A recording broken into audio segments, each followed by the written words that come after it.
కాకాని కమల్ గారు రచించిన అమర ప్రేమ తరువాయి భాగానికి స్వాగతం. దీని నెక్స్ట్ పార్ట్ 700 వ్యూస్ అవగానే అప్లోడ్ చేస్తాను. ప్రతి ఎపిసోడు అంతే, 700 వ్యూస్ అవగానే అప్లోడ్ చేస్తాను. కథ చాలా బాగుంది కదండి ఫస్ట్ పార్ట్. ఈ సెకండ్ పార్ట్లో మనకి సస్పెన్స్ అన్రావెల్ అవుతుందేమో. కథలోకి వెళ్ళి చూద్దాము. కథలోకి వెళ్ళిపోదామా? రోజులు క్రమంగా దొర్లిపోతున్నాయి. సంధ్య కాపురానికి వచ్చి 6 నెలలు ఇట్టే గడిచాయి. ఈ 6 నెలల వైవాహిక జీవితంలోనూ బాగా జ్ఞాపకం ఉంచుకోవలసిన అనుభూతులు కానీ ఆనందాలు కానీ ఆమెకి లభించలేదు. అందమైన అనుభవాలు అసలే లేవు. చాలా అరుదుగా సినిమాకు షికారుకో వెళ్ళేవారు. అప్పుడు కూడా ప్రత్యేకంగా చెప్పుకోదగిన అంశాలు ఏం లేవు. అంతా మామూలు యాంత్రిక జీవితం.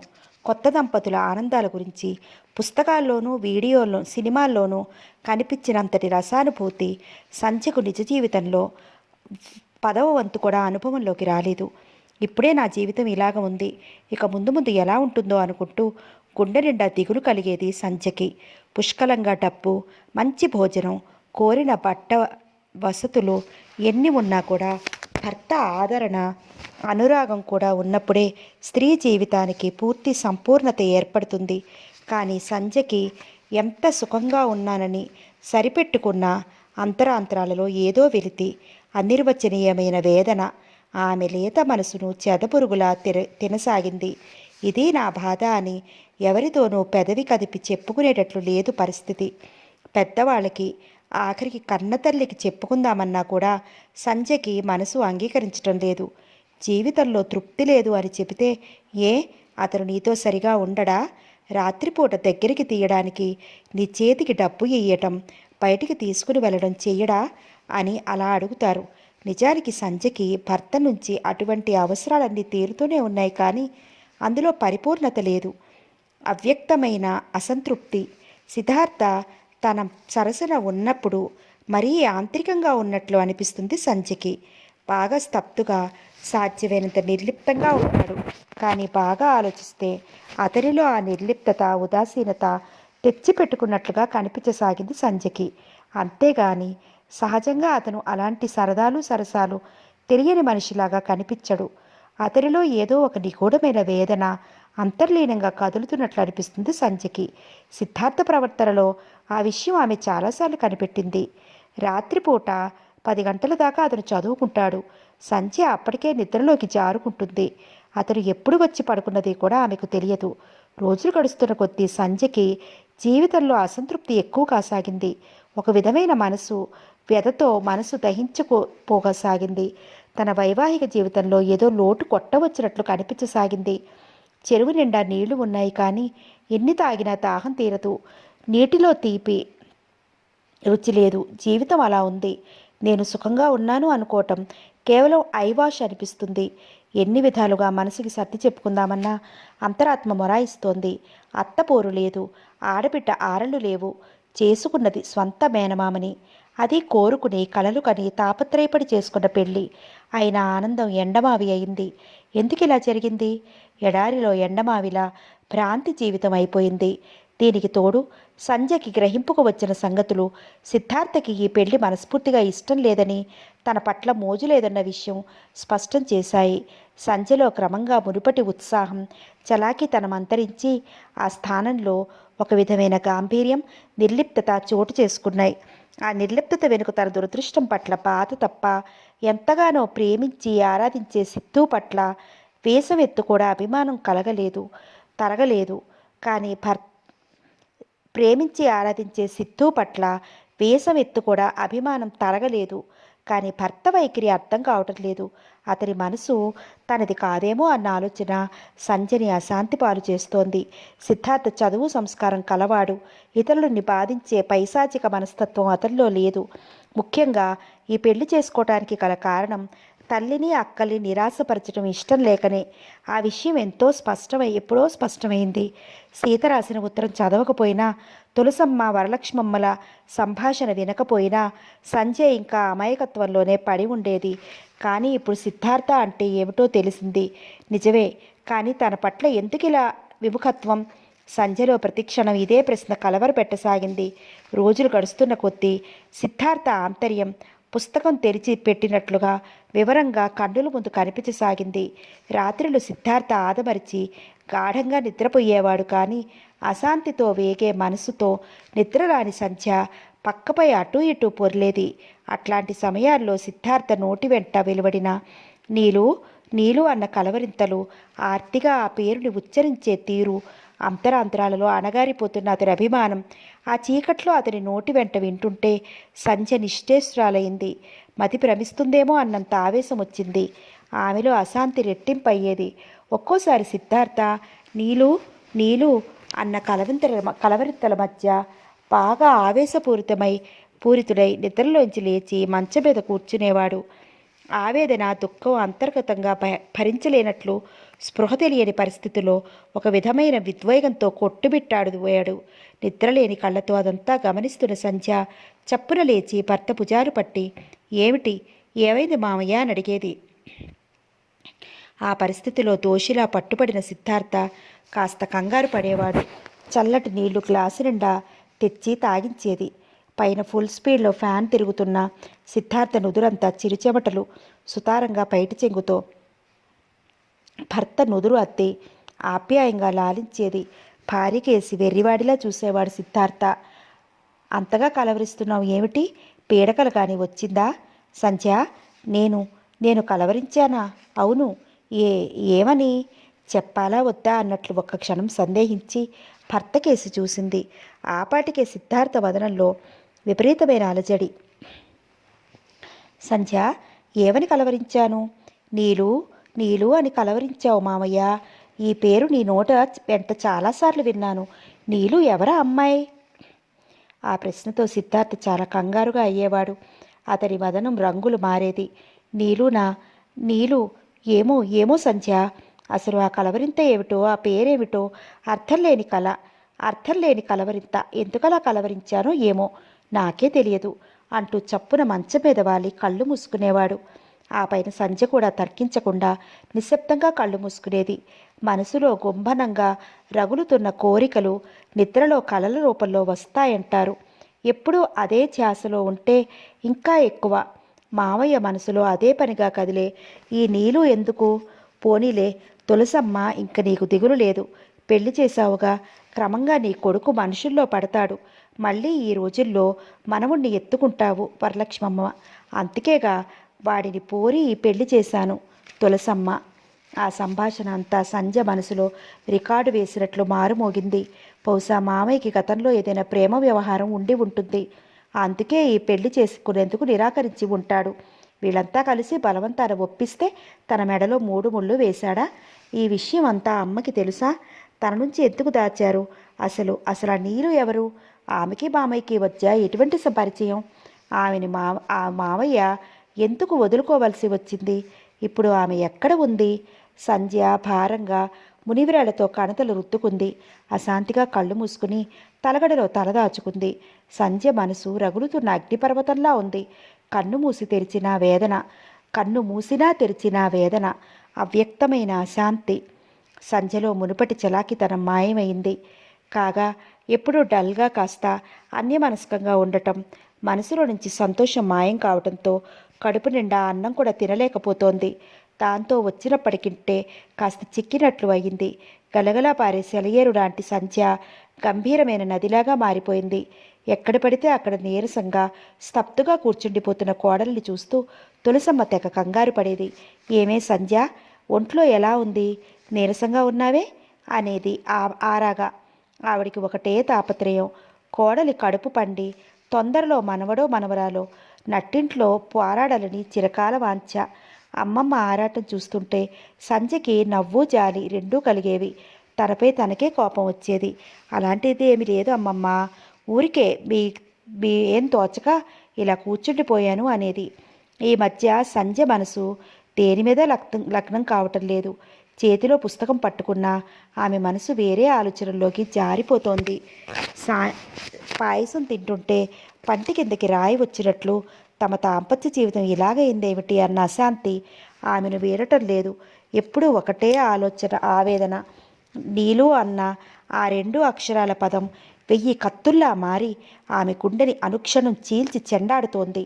సిద్ధార్థ సన్నిహితంగా కాస్త చొరవగా ఉన్నప్పుడు ఎన్నోసార్లు నీలు ఎవరు అని అడగాలనిపించేది. ప్రతిక్షణం అతని కలవరింతలే జ్ఞాపకం వచ్చేవి. కానీ నాలుక చివరిదాకా వచ్చిన ప్రశ్నని ఎన్నోసార్లు వెనక్కి తీసుకుంది. భర్తని అంత సూటిగా అడగలేక మనసుని అతి ప్రయత్నంతో నొక్కిపెట్టింది. అడిగినా సిద్ధార్థ నిజం చెప్తాడన్న నమ్మకం లేకపోవటమే అందుకు కారణం. అంత రహస్యం కాకపోతే ఏనాడో చెప్పి ఉండేవాడు కదా. అమ్మమ్మని అయినా అడగాలి అనుకుంది చాలాసార్లు. అయినా అడగలేదు. వాళ్ళంతా గోడుపుటాని చేసి తన నుంచి కొన్ని విషయాలు దాచి ఈ పెళ్లి జరిపించారా అని. అది ఏమిటో తను తెలుసుకోవాలి. కానీ తీరా చేసి ఆ నిజాలు తెలిసాక తట్టుకోగల ఆ ఆత్మస్థైర్యం తనకి ఉందా? భయం సంజయ్ వెన్నులో జరజరా పాకేది. సాయంత్రం 4 గంటలు దాటుతోంది. సిద్ధార్థ హాస్పిటల్కి వెళ్ళే ప్రయత్నంలో ఉన్నాడు. సంధ్య పక్కనే కుర్చీలో కూర్చుని అతని కోటుకి గుండీ కుడుతోంది. సంధ్య, రాత్రికి నేను వచ్చేసరికి బాగా ఆలస్యం అవుతుంది. మీరు భోజనం చేసేయండి. రాత్రికి ఒక చోట మీటింగ్కి వెళ్ళాలి. వాళ్ళు డిన్నర్ కూడా అరేంజ్ చేశారు. వచ్చేసరికి 10 దాటుతుంది అన్నాడు. ఆ రాత్రి సంధ్య చాలా తొందరగా భోజనం చేసి 8 గంటల ప్రాంతంలో నేను నిద్రకి ఉపక్రమించింది. అమ్మమ్మ, ఇవాళ ఎందుకో ఒళ్ళంతా చాలా నొప్పిగా ఉంది. నిద్ర వస్తోంది, నేను పడుకోనా అంది బద్ధకంగా ఆవులిస్తూ. అయ్యో నా తల్లి, అడగాలిటే పడుకో అమ్మా. సిద్ధు వస్తే నేను చూస్తాలే. అయినా వాడు అంత రాత్రి వస్తే సాధారణంగా అన్నం తినడు. కాస్త మజ్జిగ తాగి పడుకుంటాడంతే అంది తులసమ్మ. ఆవిడ కూడా పెందరాళే భోజనం ముగించి మంచం మీద వేణువాల్చింది. అట్లా పడుకున్న సంధ్య దాదాపు 3 గంటల సేపు గాఢంగా నిద్రపోయింది. అంత నిద్ర ఎలా పట్టిందో ఆమెకే తెలియదు.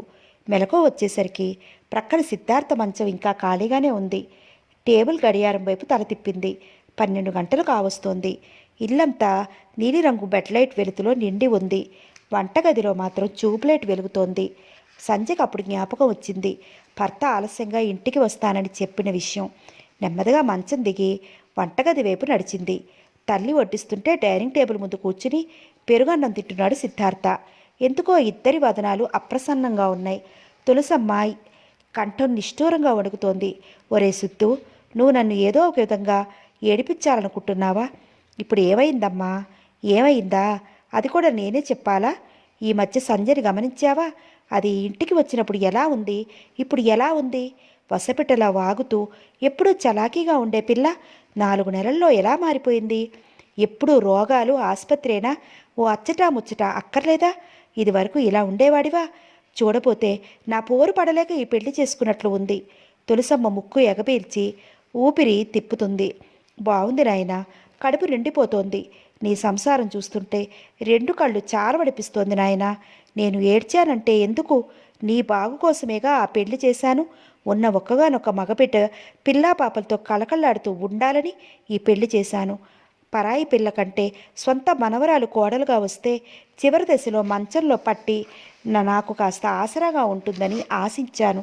అంతేగాని మీ ఇద్దరూ ఇట్లా ఎడమొహం పెడమొహంగా ఉంటే చూడటానికేరా నేను బ్రతికి ఉన్నది? ఇప్పుడు అనిపిస్తోంది ఈ పెళ్లితో తెలిసి తెలిసి చేతులారా ఆ పసిదాని గొంతు కోశానేమో అని.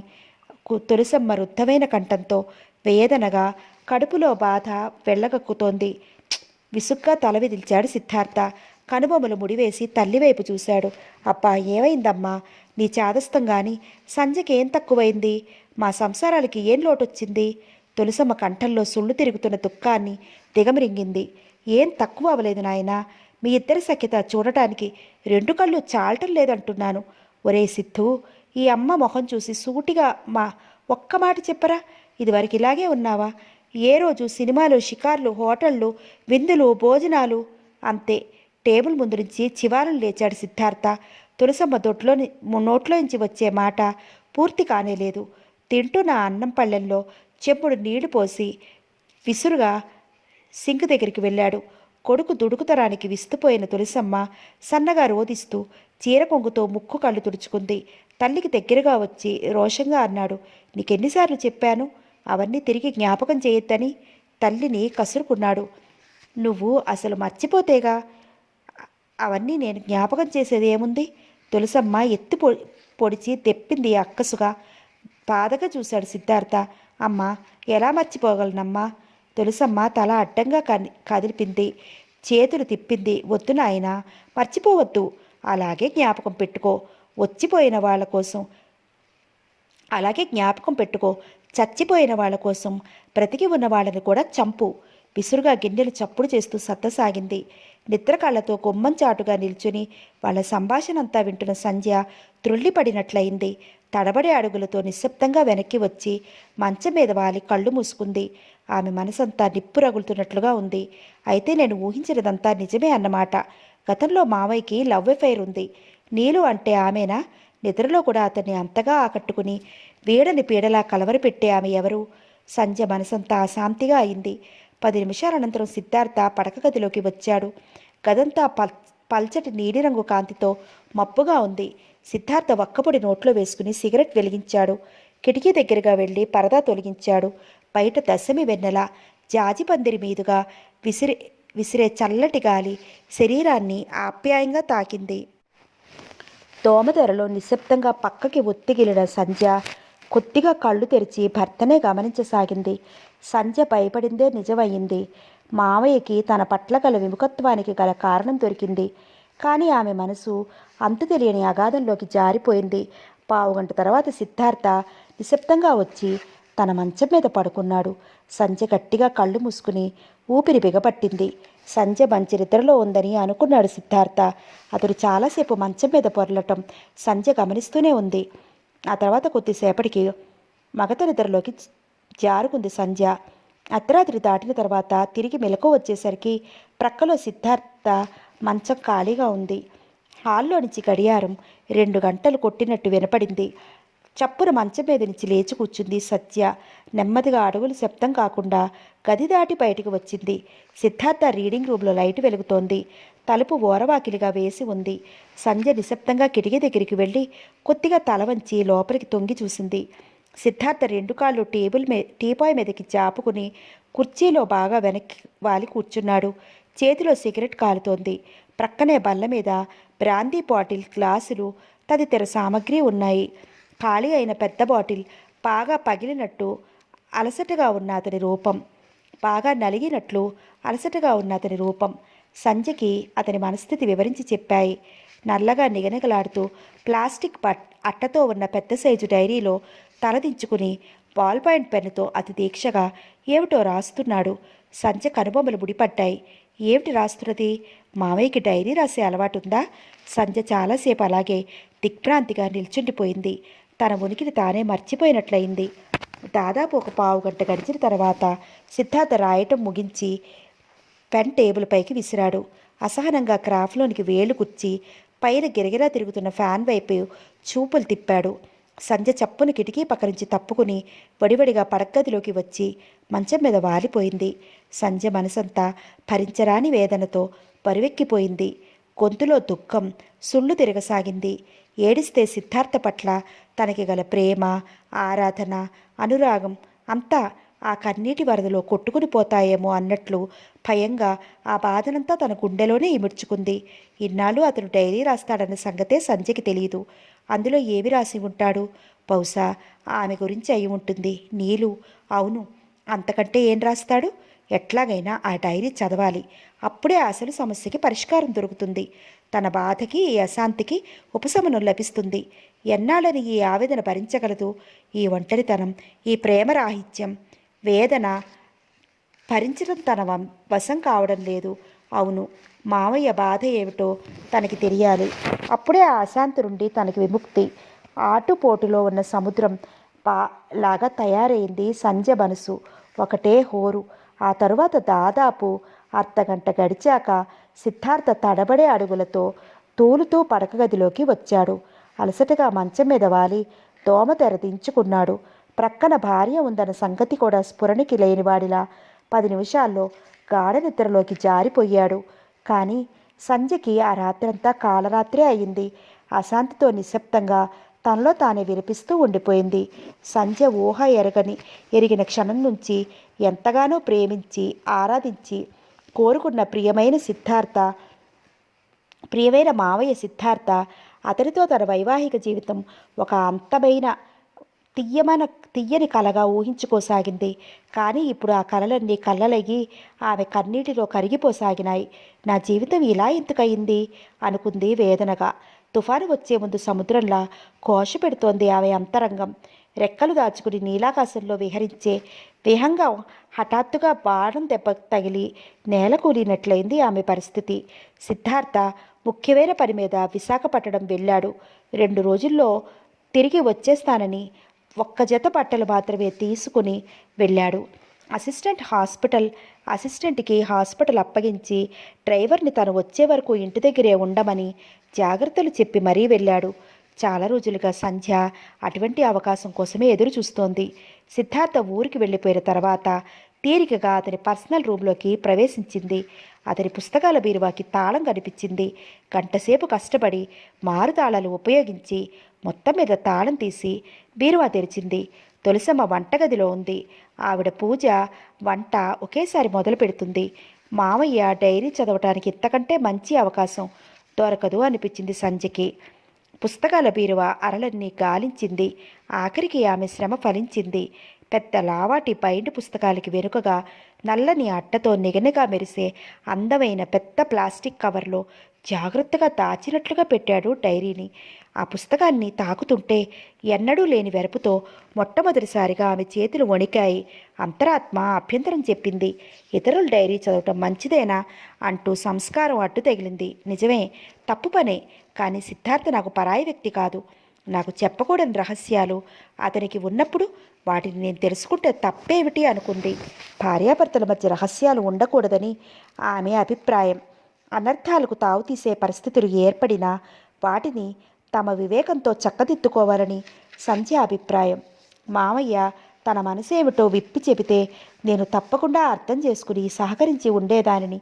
కానీ పిరికివాడిలా తల ఒగ్గి అన్నీ దాచి ఉంచి తనని తాను వదిలించుకోవడమే కాకుండా నన్ను కూడా ఎందుకు మోసం చేయాలి? జీవితాంతం కలిసి ఉండాల్సిన భార్య దగ్గర కూడా ఈ ఆత్మవంచన ఏమిటి? నేను అంత అర్థం చేసుకోనంత సహృదయత లేని అవివేకిని అనుకున్నాడా? మరీ ఇంతటి నయవంచన? సంధ్య పట్టరాని ఆవేశంతో డైరీ బయటికి తీసి బీరువా యథాప్రకారంగా మూసి వడివడిగా బెడ్రూంలోకి వచ్చింది. చప్పున గది తలుపులు మూసి మంచం మీదకి వచ్చి వాలింది. సంధ్య గుండెలు రెట్టింపు వేగంతో కొట్టుకుపోసాగే. నుదురంతా సన్నటి వలలా చిరుచెమటలు కమ్మాయి. మొట్టమొదటిసారిగా తప్పు చేస్తున్నానేమో అన్న సంశయం ఆమె మనసులో చోటు చేసుకుంది. అయినా మనసుని చిక్కబట్టుకుని డైరీ పేజీలు తిప్పింది. అందమైన డైరీలో పచ్చటి బాల్ పాయింట్ పెన్తో ఆర్తిగా నివేదించుకున్న హృదయ వేదన, అంతరాంతరాలలో మధురమైన భావాలు, ప్రేమకి ప్రతినిధులుగా నిలిచిన సంఘటనలు, గుండెలోని అనురాగం, ఆరాధన అందంగా మేళవించి హృదయంలోని మమకారాన్ని ఒక అపురూపమైన కళగా పొందికగా చేసి తన ప్రేమ కథని రాసుకున్నాడు సిద్ధార్థ. నళిని కాలికి పెద్ద గాయంతో సిద్ధార్థ హాస్పిటల్కి వచ్చింది. ఇంటి నుండి బస్టాప్కి వచ్చే త్రోవలో చెప్పు తెగింది. ఇంతలో ఫుల్ రష్తో బస్సు వచ్చి స్టేజీకి 10 అడుగుల దూరంలో ఆగింది. అప్పటికే బాగా ఆలస్యమైందన్న హడావుడిలో బస్సు అందుకోవాలన్న కంగారులో ఫుట్పాత్ మీద పరిగెడుతుంటే కాలు స్లిప్ అయ్యి అరికాల్లో గాజు పెంకు వాడిగా గుచ్చుకుంది. ప్రక్కనే చెత్త కుండీ ఉంది. అక్కడ పగిలిన గాజు గ్లాసులు గుట్టగా పోశారు. నేను చూసుకోలేదు అంది సిద్ధార్థకేసి అమాయకంగా చూస్తూ నళిని. ఏ హోటల్ వాళ్ళో పోసి ఉంటారు అట్లా నిర్లక్ష్యంగా. నళిని కాలికి బాగా పెద్దగాయమే అయింది. ఆమె నడిచి వచ్చినంత మేర అడుగు అడుగుకి కన్ను చెదిరేలా ఎర్రటి రక్తం మరకలు. ట్రీట్మెంట్ ఇచ్చి ఆమెకేసి పరిశీలనగా చూశాడు సిద్ధార్థ. మంచులో తడిసిన కనువురేకుల్లా ఆమె కళ్ళు టపటపమన్నాయి. ఎర్ర మందారం విచ్చుకున్నట్లు పెదవులు కదిలించింది. నా పేరు నళిని. నేను ఒక ప్రైవేట్ కంపెనీలో పనిచేస్తున్నాను. ఈ ప్రక్క సందులోనే మా ఇల్లు. తన్ను తాను పరిచయం చేసుకుంది. కాలంలో ఒక్క క్షణానికి ఉన్న విలువ చాలా చిత్రమైనది. 2 మనసుల్ని కలపటానికైనా విడగొట్టడానికైనా ఒక్క క్షణం చాలు. నళినిని చూస్తుంటే సిద్ధార్థ మనసు మూగపోయింది. ఆమె అమాయకత్వం, ముగ్ధత్వం చిత్రంగా అతడి యువహృదయాన్ని ఆకట్టుకున్నాయి. ఎన్నడూ ఎరుగని ఒక అనిర్వచనీయమైన అనుభూతితో అతని గుండె స్పందించింది. ఎడారిలో కోయిల కూసినట్లు, గ్రీష్మంలో వసంతం తొగ్గి చూసినట్లు అనుభూతి. ఆ క్షణాలు ఇద్దరి హృదయాల్లోనూ ఒక అద్భుతమైన వరంలాగా తియ్యగా నిలిచిపోయాయి. అదంతా ఒక విధమైన మత్తు, మాయ. బిడియంగా తలదించుకుని నిశ్శబ్దంగా ఉండిపోయింది నళిని. ఆ తర్వాత వారం రోజుల వరకు ట్రీట్మెంట్ కోసం హాస్పిటల్కి వచ్చింది. ఆ విధంగా పరిచయం బలపడింది. ఆ తర్వాత తరచూ బస్టాప్లో కనిపించేది. ఆమె కంపెనీకి ఉదయం 9 గంటల కల్లా వెళ్ళాలి. సిద్ధార్థ హాస్పిటల్కి వెళ్ళే సమయం కూడా అదే కావటంతో సాధారణంగా రోడ్డు ప్రక్క బస్టాప్ని పరీక్షిస్తూ కనిపించేది. ఆమె చేరువకి వచ్చేంతలో సిద్ధార్థ కారు అప్రయత్నంగానే ఆగిపోయేది. ఇద్దరు చిరునవ్వుతో పరామర్శించుకునేవారు. బస్సు ఎప్పటికి వస్తుందో? నేను లిఫ్ట్ ఇవ్వనా అడిగాడు సిద్ధార్థ. ఒక్కరోజు ఇచ్చి ఏం లాభం, రోజూ ఇవ్వాలి అంది నవ్వుతూ నళిని. క్రమంగా ఇద్దరి మధ్య పరిచయం బలపడింది. ఇద్దరు పెదవి కదిపి మనసు విప్పి చెప్పుకోలేకపోయినా అద్దం పట్టినట్లు అభిప్రాయాలు తెలుస్తూనే ఉన్నాయి. వెన్నెల రేఖ సోకగానే కలువ పువ్వు వికసించినట్టు, లేత కొబ్బరిలోకి తియ్యని నీరు వచ్చి చేరినట్లు ఎంత చిత్రంగా వచ్చి పడుతుంది ప్రేమ. అసలు ప్రేమంటే ఏమిటి? What is love? నా హాస్పిటల్కి మళ్ళీ రాలేదే అడిగాడు సిద్ధార్థ. నా కాలికి మళ్ళీ పెద్ద గాయం అవ్వలేదుగా అంది పెదవుల మధ్య నవ్వును దాస్తూ నళిని. ఎంత ఫూలిష్గా అడిగాడో అర్థమైంది సిద్ధార్థకి. అందమైన అమ్మాయిల సమక్షంలో మాటలు తడబడతాయంటారు, ఇదే కాబోలు అనిపించింది. చప్పున మాట సర్దుకున్నాడు. ఏ అంత బాధపడాలా నీ హాస్పిటల్కి రావటానికి? సిద్ధార్థ కంఠంలో కించిత్తు కోపం ధ్వనించింది. నవ్వటం ఆపింది నళిని. చప్పున తలదించుకుని తేరచూపులు చూస్తూ అంది. నాకు సాయంత్రం పూట అయితేనే తీరుతుంది. విత్ ప్లెషర్, మీ ఇష్టం, ఎప్పుడొచ్చినా సరే పూర్వకంగా స్వాగతం పలికాడు. అది మొదలు అప్పుడప్పుడు సాయంత్రం ఆఫీస్ నుంచి ఇంటికెళుతూ కాసేపు హాస్పిటల్కి వచ్చి కూర్చునేది. రాను రాను అది ప్రతిరోజు ఒక అలవాటుగా అయిపోయింది. ఏ ఒక్కరోజు అట్లా కలుసుకోకపోయినా ఇద్దరికీ తోచని పరిస్థితి ఏర్పడింది. నా హాస్పిటల్కి మీ ఇల్లు బస్ స్టాపు దగ్గర కావటం బాగా సౌకర్యం కదూ అన్నాడు సిద్ధార్థ కొంటెతనంగా. అవును, హఠాత్తుగా ప్రమాదంలో పడ్డా పరిగెత్తుకు రావచ్చు అంది పెదవుల మధ్య నవ్వుని బంధిస్తూ. కానీ మన విషయంలో ప్రమాదమే కదా సజెస్ట్ చేశాడు సిద్ధార్థ. నడిని కడురెప్పలు సిగ్గుతో క్రిందికి వారాయి. చెక్కిళ్లలో మందారాలు విరిశాయి. అందమైన అనుభూతుల్ని రేపుతూ ఇద్దరి మధ్య కొద్ది క్షణాలు నిశ్శబ్దం. నడిని పిలిచాడు సిద్ధార్థ. ఆ కంఠంలో ఎంతటి మార్తవం! నెమ్మదిగా కడురెప్పలు ఎత్తి అలవోకగా కదిలించింది. నీలు అని పిలవండి అంది. ఆశ్చర్యపోయాడు సిద్ధార్థ. అవును, అది నా పెట్ నేమ్. మా అమ్మ అంటే నాకు ఎంతో ఇష్టం. అంతకన్నా ఆవిడ నన్ను ఎప్పుడూ అలాగే పిలిచేది. ఇప్పుడు ఆవిడ లేదు. అమ్మ మరణం తర్వాత ఆప్యాయత, అనురాగం అన్న పదాలకి అర్థమే మర్చిపోయాను. మళ్ళీ ఇన్నేళ్ళకి నా మనసుకు మీరింత దగ్గరగా వచ్చారు. అందుకే మీరు నన్ను అలాగే పిలవండి ప్లీజ్. ఆమె కంఠం రుద్ధమయ్యింది. కళ్ళు పల్చగా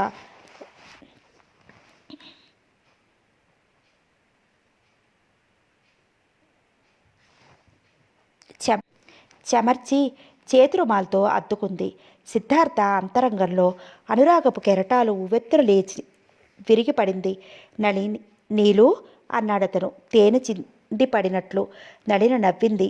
తడి కళ్ళతో అందంగా మబ్బులు పట్టిన ఆకాశంలో తళతళ మెరుపులు మెరిసినట్లు ఆదర్శంగా అద్భుతంగా నవ్వింది. రా నీలు, ఎప్పుడూ అలాగే నవ్వుతూ ఉండాలి నా నీలు. తన్మయత్వంగా ఆమెనే చూస్తూ ఉండిపోయాడు సిద్ధార్థ. లేత గులాబీ రంగు సిల్క్ రుమాలు మీద ఫర్గెట్ మీ నాట్ అన్న అక్షరాలని చక్కని సిల్కు దారాల కలయికతో ఎంబ్రాయిడరీ చేసిన పెద్ద సైజు అందమైన నాప్కిన్ కానుకగా ఇచ్చింది నళిని. ఆ ప్రేమ కానుకని ఆప్యాయంగా చేతుల్లో పట్టుకున్నాడు సిద్ధార్థ. చక్కని గులాబీ అత్తరు పరిమళం ఉక్కిరి బిక్కిరి చేసింది. నీలు, నేను నిన్ను మర్చిపోవటం ఏమిటి? మనమిద్దరం త్వరలోనే పెళ్లి చేసుకోబోతున్నాగా అన్నాడు ఆర్తిగా. అవును, అంతవరకు అంది క్రీకంట చూస్తూ. ఈలోగానే నేను నిన్ను మర్చిపోతానని భయమా? పరిశీలనగా అతడి వదనంలోకి చూస్తూ ఒక్కొక్క మాట నిదానంగా పలుకుతూ అంది నళిని. సిద్ధు, మీ కారు హోదా చూస్తుంటే ఎందుకో నాకు భయం వేస్తుంది. దిగులుగా చూసింది. చప్పున ముందుకి 2 చేతులతో ఆమె ముఖాన్ని పట్టుకుని కళ్ళల్లోకి చూస్తూ అన్నాడు. భయం ఎందుకు? నేను నిన్ను చూసింది బస్టాప్లోనే. ఏమో, నేను అత్యాశ పడుతున్నానేమో. మన ఇద్దరి మధ్య అంత అంతరం. అందరి ఆడపిల్లల్లాగా నీలు కూడా భయపడుతోంది అంటే నిజమే. చాలామంది ధనవంతులైన యువకులకి ప్రేమ ఒక ఆట. కానీ ఈ సిద్ధార్థ అలాంటివాడు కాదే. నీలు, ఒక్క మాట చెప్పు.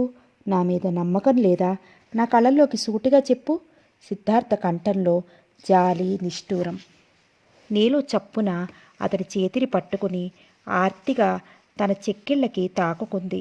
మృదువుగా ముద్దు పెట్టుకుంది. సిద్ధార్థ, నీ మీద నమ్మకం లేకపోయినా, మన కలయిక అసంభవం అనిపించినా, నా బలహీనమైన మనసు నిన్ను కోరుకుంటోంది. నువ్వు వద్దన్నా నీకోసం రోజూ వస్తాను. ఎందుకో తెలుసా? నీచే మోసగించబడటంలో కూడా నాకు ఆనందమే ఉంది. నీ సాహచర్యంలో నా జీవితం సంతోషం కానీ విషాదం కానీ స్వీకరించటానికి సిద్ధంగా ఉన్నాను. సిద్ధు, నీకు ప్రజ్ఞ ఉంటే నీ హృదయంతో నా గుండె చప్పుడు విను. నా రక్తంలో ప్రతి కణాన్ని ఎక్స్రే తీయి. నీ పేరే వినిపిస్తుంది, నీ రూపమే కనిపిస్తుంది. నా నడిని చెప్పటం పూర్తి కానే లేదు. సిద్ధార్థ ఆవేశంగా ఆమెను తన కౌగిలిలో బంధించాడు. నళినిలో అంతటి ఉద్రేకం ఎప్పుడూ చూడలేదు.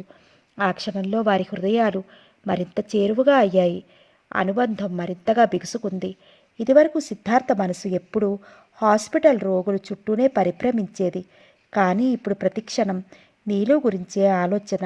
ఇంతకుముందు అలసి సొలిసి ఉన్న శరీరాన్ని బెడ్ మీదకి చేరిస్తే చాలు, కళ్ళ మీదకి నిద్ర ముంచుకు వచ్చేది. కానీ ఇప్పుడు అలా కాదే. కంటి ముందు నీలు అందమైన ముక్తమోహన రూపం ఫ్రేమ్ కట్టినట్లు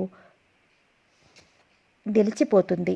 ఆమె సాహచర్యం కోసం మనసు తనువు అదే పనిగా తప్పిస్తున్నాయి. కానీ ఆ ప్రసంగం ఎత్తితే చాలు, నీలుకి ఎప్పుడూ ఒక్కటే మాట. మై డియర్ సిద్ధు, ఇంకొక 2 ఏళ్ళు ఆగు, అప్పుడు నేను ఫ్రీ బర్డ్ అయిపోతాను. అబ్బా నీలు, నువ్వెంత కఠినమైన దానివి. నాకెంత శిక్ష విధించావు. నువ్వంటే నాకు ఎంతో ఇష్టం. ఆ ఇష్టాన్ని అలాగే ఉండనివ్వండి. చిరునవ్వుతో కనురెప్పలు అలవోకగా మూసి తెరిచింది. పందిరిని అల్లుకున్న తీగల క్రమంగా సిద్ధార్థ నళినుల ప్రేమ లత చక్కగా పెనవేసుకుంది. ఇద్దరూ ఒకరి అభిప్రాయాన్ని ఒకరు గౌరవించుకోవటం, అభిరుచుల్ని పంచుకోవటం, చర్చించుకోవటం జరిగేది. సిద్ధార్థకి తన వృత్తిని మించి పెద్దగా అభిరుచులు లేవు. కానీ అతని ఇద్దరు అక్కలు వీణా వాయిద్యంలో నిపుణులు కావటంతో ఆ అభిరుచి అతడికి కూడా వంట పట్టింది. అతని దగ్గర ఒక చక్కటి తంజావూరు వీణ ఉంది. తీరిక దొరికినప్పుడు సాధన చేస్తూ ఉంటాడు. అతని కంఠంలో కూడా మార్దవం ఉంది. ఎప్పుడైనా లలిత గీతాలు పాడటం ఒక చిన్న హాబీ.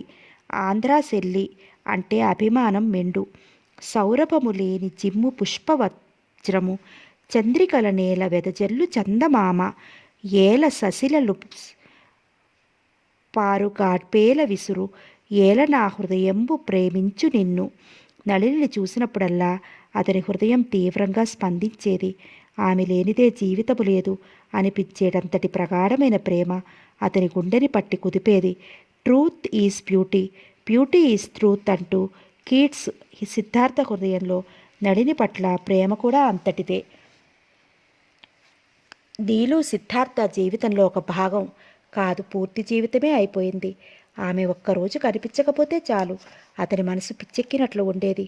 రోజు ఉదయం బస్టాప్ దగ్గర, సాయంత్రం హాస్పిటల్లో. సిద్ధార్థ పెళ్లి గురించి తులసమ్మ ఒకటే పోరు పెట్టేది. అక్క కూతురు సంధ్య.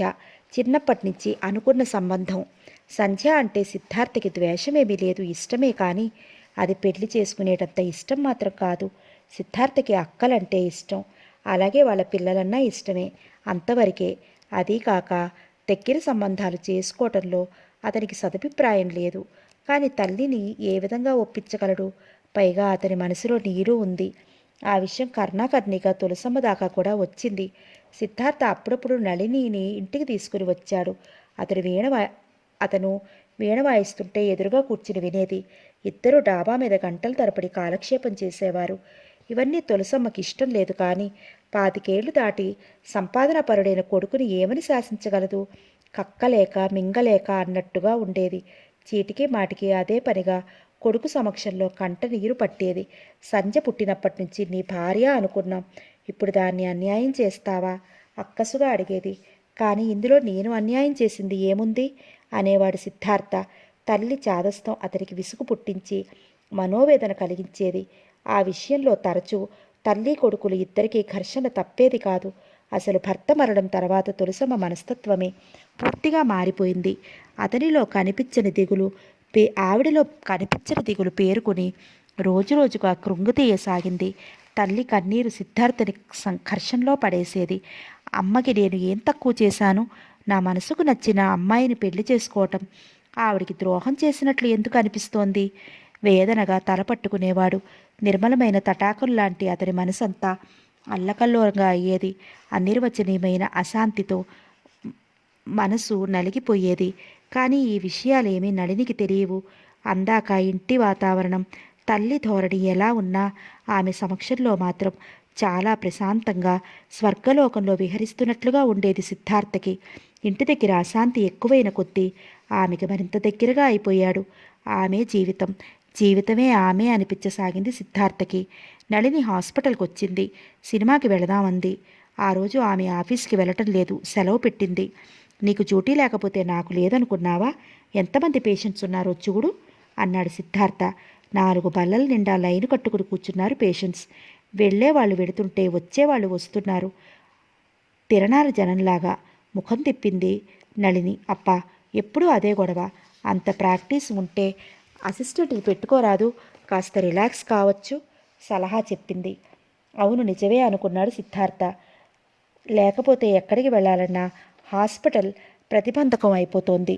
ఎంత సంపాదించినా జీవితం యాంత్రికం అనిపిస్తోంది. వెనుకటిలా కాదు. మరి ఇప్పుడు సిద్ధార్థ మనసు కొత్త రుచులు కోరుకుంటోంది. అనుభూతుల కోసం ఆశపడుతోంది. ఈ రొటీన్ డ్యూటీ వల్ల నీలుతో కలిసి వారానికి ఒక్క సినిమాకైనా వెళ్ళటం కుదరటం లేదు. రెండో ఆటకి రావటానికి నీలుకి కుదరదు. ఆ రోజు ఎలాగో తెముల్చుకుని బయటపడేసరికి రాత్రి 8 గంటలు కావచ్చింది. నీలు అంతసేపు ఓర్పుగా సిద్ధార్థకి ఎదురుగా కబుర్లు చెప్తూ కూర్చుంది. సిద్ధార్థ మొహం కడుక్కుని ఫ్రెష్ అయ్యాడు. ఇద్దరూ కలిసి హోటల్కి వెళ్ళి భోజనం చేశారు. రూఫ్ గార్డెన్లో కూర్చుని మూన్లైట్ డిన్నర్ తీసుకున్నారు. నీలుతో కలిసి కబుర్లు చెప్తూ భోజనం చేస్తుంటే తను ఎంత ఓవర్గా తినేస్తాడో ఆయాసం వస్తుంటే కానీ తెలియదు. ఆమె సమక్షం అంతగా తనని తాను మర్చిపోయేలా చేస్తుంది సిద్ధార్థని. రేపు పెళ్ళి అయ్యాక రోజు ఇలాగే తింటే బాప్రే! నీరు సాన్నిధ్యంలో సిద్ధార్థ మనసుకి తెలియని మత్తు ఆవరిస్తోంది. చిత్రమైన అనుభూతులకి లోనవుతోంది. ఆమె నవ్వు జలతరంగిణిలా సిద్ధార్థ హృదయంలో తియ్యటి సంగీతాన్ని వినిపిస్తోంది. నీలు అన్న ఆ చిన్న పదం ఈ విశాల ప్రపంచం అంతటిలోకి అతడికి అత్యంత ప్రీతిపాత్రమైంది. చిత్రమైన అనుభూతులకి లోనవుతోంది. ఆమె నవ్వు జలతరంగడిలా సిద్ధార్థ హృదయంలో తీయని సంగీతాన్ని వినిపిస్తోంది. నీలు అన్న ఆ చిన్న పదం ఈ విశాల ప్రపంచం అంతటిలో అతనికి అత్యంత ప్రీతిపాత్రమైంది.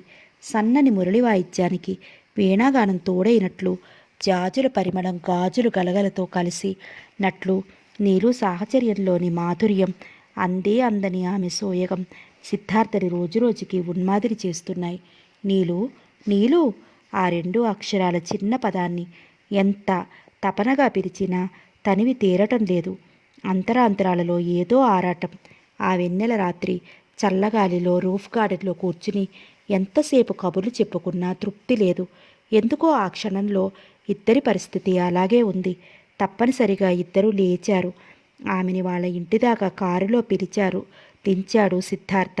అప్పటికే చాలా ఆలస్యమైపోయింది. పిన్ని ఏమంటుందో అన్న కంగారుతో ఇంట్లోకి వెళ్ళిపోయింది నళిని. 10 నిమిషాలు గడిచింది. సిద్ధార్థ తిరిగి కారు స్టార్ట్ చెయ్యలేదు. అతని మనసు ఎందుకో ఇంకా మళ్ళీ ఆమె సమక్షాన్ని కోరుకుంటోంది. అక్కడి నుంచి కదలటానికి అంతరాత్మ అంగీకరించటం లేదు. మళ్ళీ ఒక్కసారి ఆమెని చూడాలి అన్న తపన, పిచ్చి కోరిక. ఇంతలోనే ఇంత ఆరాటమా? ఎందుకు? నడి రోడ్డు. ఏమిటి పిచ్చి? ఎందుకే నిరక్షణ? 10 నిమిషాలు, పావుగంట గడిచింది. నీలు డ్రెస్ మార్చుకుని చల్లగాలికి బాల్కనీలోకి వచ్చింది. సిద్ధార్థ ఆశ ఫలించింది. స్ట్రీట్ లైట్ వెలుగులో రోడ్డు మీద కారుని ఆనుకుని నిల్చున్న అతన్ని చూసి ఆశ్చర్యపోయింది నళిని. ఏమిటి పిచ్చి డియర్ సిద్ధు? వెళ్ళిపో అన్నట్లు సైగ చేసింది. తృప్తిగా కొద్ది క్షణాల వైపు ఆమె వైపు చూసి కారులో వచ్చి కూర్చున్నాడు సిద్ధార్థ. కారు స్టార్ట్ చేసి బై చెప్పినట్లు గాలిలోకి చెయ్యి ఊపాడు. నళిని కూడా అలాగే గుడ్ బై చెప్తూ చెయ్యి ఊపింది. అప్పుడు నిశ్చింతగా ఇంటికి రాగలిగాడు సిద్ధార్థ. రాక ఏం చేస్తాడు? నళిని ప్రేమకి హద్దులు పెట్టింది. 2 ఏళ్ల దాకా పెళ్లికి ఆగమని అర్థించింది. నళిని కోసం 2 ఏళ్ళు కాదు, జీవితాంతం వేచి చూడగలడు సిద్ధార్థ. అతని గుండెల్లో ఆమె పట్ల గల ప్రగాఢమైన ప్రేమ, అనురాగం, విశ్వాసం అంతకంతకీ చిక్కు చెదరని ప్రేమికుల నిర్ణయం ముందు కాలం తలవంచక తప్పదు. పల్చటి సంధ్య వెలుగు జగత్తంతా పరుచుకుంది. చల్లటి పిల్లగాలి శరీరాన్ని మృదువుగా స్పృశిస్తోంది. ఆదివారం కావటం చేత పబ్లిక్ గార్డెన్స్ సందడిగా ఉంది. క్రోటన్స్ గుబురు చాటుగా పచ్చగడ్డిలో కూర్చున్నాడు సిద్ధార్థ. నళిని ఎదురుగా కొలను నీటిలో బాతులు గుంపులుగా తేలి ఆడుతున్నాయి. కలువలు మొగ్గలా ముడుచుకుని చంద్రోదయం కోసం ఎదురు చూస్తున్నాయి. సిద్ధార్థ తన 2 చేతులు నళిని నడుం చుట్టూ బిగించి ఆమె భుజం మీదకి చుబుకాన్ని ఆంచి ఎదురుగా ఉన్న కొలను నీళ్ళలోకి చూస్తున్నాడు. అతని చేతివేళ్ల మీద తన చేతివేళ్లు కదుపుతూ అంది నళిని. సిద్ధు, నాకు ఈ ఉద్యోగం భలే బోరు కొడుతోంది. మన మ్యారేజీ అయిన వెంటనే మానేస్తాను, ఏమంటావు? అంతదాకా ఎందుకు? తక్షణం మానేయమంటాను. ఈ రోజు నుంచే మానే. మీ కంపెనీ నెలలా ఇచ్చే జీతం ఇక నుంచి నేనిస్తాను అన్నాడు ఏమాత్రం ఆవేశం లేకుండా, ఎంతో ఆనందంగా. తల అడ్డంగా ఊపింది నళిని. అలా కుదరదు, నేను తీసుకోను అంది. ఏ, నేను పరాయివాణ్ణా? చెప్పు. సిద్ధార్థ కంఠంలో కొంచెం కోపం. నళిని కొద్దిగా తల తిప్పి వాలు కంటితో చూసి తలదించుకుంది. పెళ్ళి అయ్యేదాకా పరాయివాడి కిందే లెక్క. కిలకిలా నవ్వింది. సిద్ధార్థ కూడా నవ్వాడు సన్నగా. ఎంత గంభీరమైన విషయమైనా తేలిగ్గా తీసి పారేస్తుంది నళిని. సిద్ధార్థ కోసం కోపంగా సీరియస్గా చెప్దామనుకుంటున్న క్షణంలో గలగలా నవ్వి అతడి తీవ్రతను చెదరగొడుతుంది. నీకు ఎప్పుడు పడితే అప్పుడు పిలిస్తే పలికేలా అంత నవ్వు హఠాత్తుగా ఎలా వస్తుంది అని అడిగితే, ఆ నవ్వు కూడా లేకపోతే నాలాంటి పేదపిల్ల బ్రతకటం కష్టం డాక్టర్ గారు. అసలైన ఆరోగ్య సూత్రం ఇదే నా ప్రియమైన డాక్టర్ గారు అని మళ్ళీ నవ్వటం మొదలుపెట్టేది. మధుర స్మృతుల్లా మళ్ళీ మళ్ళీ గుండెల్లో మారుగురోగే తియ్యటి సంగీతంలా నీలు నవ్వు సిద్ధార్థని ఉన్మత్తుటి చేసేది. ఆ అందమైన నవ్వు కోసం సంవత్సరాలు కాదు, యుగాలు నిరీక్షించమన్నా అభ్యంతరం లేదు సిద్ధార్థకి. ఆమె పట్ల అంత ప్రగాఢమైన ప్రేమ, అచంచల విశ్వాసం. నీలు, ఐఎమ్ మ్యాడ్ ఆఫ్ యూ అనుకునేవాడు తపనగా.